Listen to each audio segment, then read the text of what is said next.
دوستو، کیا واقعی عوام ہی ہر بحران کی قیمت ادا کرنے کے لیے رہ گئی ہے؟ کیا حکومت کی ہر نئی پالیسی کا مطلب صرف اور صرف ٹیکس اور لیوی بڑھانا ہے؟ اور کیا ہم ایک ایسے کرائسس میں جا رہے ہیں جہاں منصوبہ بندی کی جگہ صرف وقتی فیصلے لے رہے ہیں؟ آج ہم بات کریں گے پاکستان میں پیٹرولیم پالیسی، حکومتی بیانیے اور زمینی حقائق کے درمیان بڑھتے ہوئے فرق پر۔ اس وقت پاکستان میں سب سے زیادہ سنگین مسئلہ پیٹرول کی قیمتیں اور اس پر بڑھتی ہوئی لیوی ہے۔ حکومتی نمائندگان جیسے علی پرویز ملک جیسے لوگ ٹی وی شوز اور مختلف ڈیبیٹس میں آ کر عالمی منڈی، انٹرنیشنل مارکیٹ اور مالی دباؤ کا حوالہ دیتے ہیں، لیکن سوال یہ ہے کہ کیا صرف یہی سچ ہے؟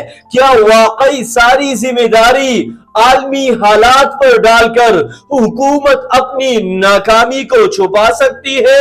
عوام کا موقف بالکل واضح ہے کہ انہیں ریلیف کے بجائے مسلسل بوجھ کے نیچے دبایا جا رہا ہے، اور حکومتی پالیسیوں میں، حکومتی بیانیے میں تسلسل اور لاجک کی کمی واضح ہے۔ اگر ہم دنیا کے دیگر ممالک کو دیکھیں تو وہاں ایک واضح اسٹریٹجی نظر آتی ہے، خاص طور پر توانائی کے شعبے میں۔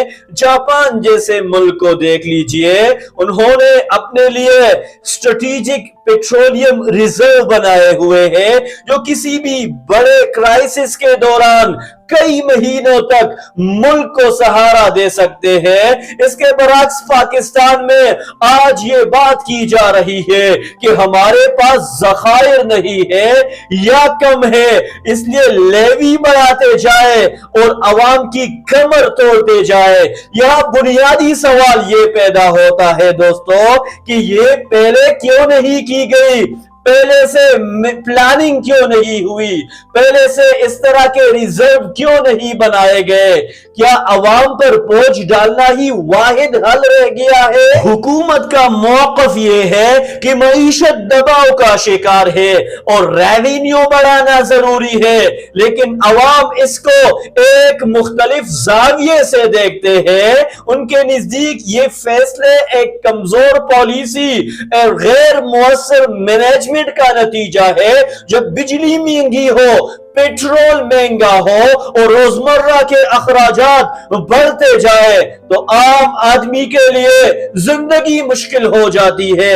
اس صورتحال میں حکومت سے توقع کی جاتی ہے کہ وہ ریلیف دے، نہ کہ مزید بوجھ ڈالے، لیکن بدقسمتی سے یہاں ترجیحات کچھ اور دکھائی دیتی ہے، جہاں عوامی سہولت کے بجائے مالی خلا کو فوری طور پر پورا کرنے پر زور دیا جا رہا ہے۔ حکومتی ترجیحات پر بھی سوالات اٹھ رہے ہیں۔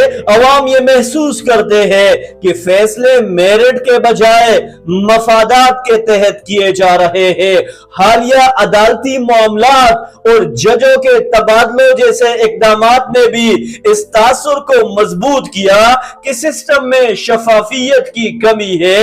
جب ایک طرف عوام مہنگائی اور ٹیکسز کے بوجھ تلے دبے ہو اور دوسری طرف حکومتی اقدامات میں عدم توازن نظر آئے تو اعتماد کا بحران پیدا ہوتا ہے، اور یہی وہ ایشو ہے جو آج پاکستان میں سب سے زیادہ نمایاں ہو چکا ہے۔ دوستو، سوال بالکل سمپل ہے کہ کیا ہم ایک ایسے نظام کے ساتھ آگے بڑھ سکتے ہیں جہاں ہر مسئلے کا حل صرف عوام پر مزید بوجھ ڈالنا ہو؟ کیا وہ وقت ابھی آیا نہیں کہ حکومت ایک واضح اور طویل المدتی ویژن کے ساتھ آگے بڑھے، جہاں بحران آنے سے پہلے تیاری ہو، نہ کہ بعد میں رد عمل دیا جائے؟